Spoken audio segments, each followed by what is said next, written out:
Yung hirit na naman ni Utoy na kesyo daw yung pagkansela ng passport, yun ang dahilan ng deportation. Pwede daw i-deport dahil sa kinansela yung passport. Tama po ba yung ganong klaseng pananaw? Yun nga po ang aking in-explain. Alam nyo, yung concept ng undocumented alien ay ayun pong isang tao na pumasok sa isang bansa nang walang pahintulot. Katulad nung nangyayari sa Amerika po, yung mga Mexicans, di ba? Tumatawid dun sa Rio Grande, dun sa border. Wala silang visa, wala silang dokumento, ni walang passport yung iba. Kapag sila ay nahuhuli, subject to deportation po sila sapagkat nga sila po ay undocumented. Ang pagpasok po nila ay illegal. They are not supposed to be there. Now, ang sitwasyon po ni Congressman Teves ay legal siyang pumasok sa Timor-Leste.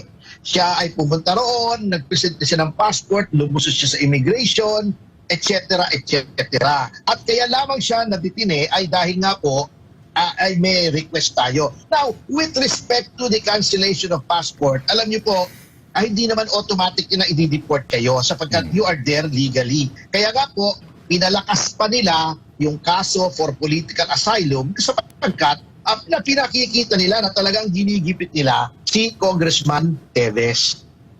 So mas lalong lalo pang lumakas yung dahil sa ginagawa nilang pagiging arrogante ng ating gobyerno. Lalo pang sa tingin nyo ba magkakaroon ng chance itong political asylum ngayon?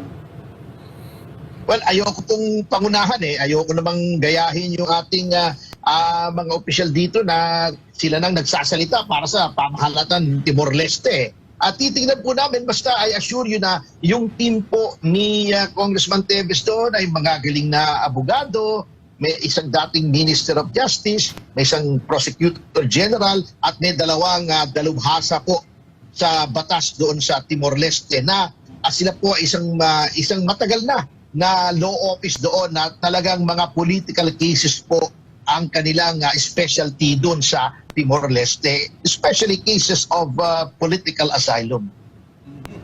Balita ko nga, Atty. Topacio, bukod sa ating NBI, meron pa daw gustong bumisita doon para personal na magpa-selfie, no?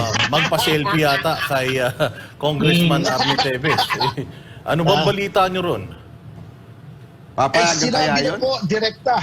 Hindi po, sinabi na po direkta sa akin ng mga opisyal doon na ang pwede lamang dumalaw kay Congressman Teves ay of course yung mga abogado niya at yung ibang mga tao na kung hindi man niya abogado ay personal na kanyang inilagay sa isang listahan at background investigation muna ng kanilang prison authorities.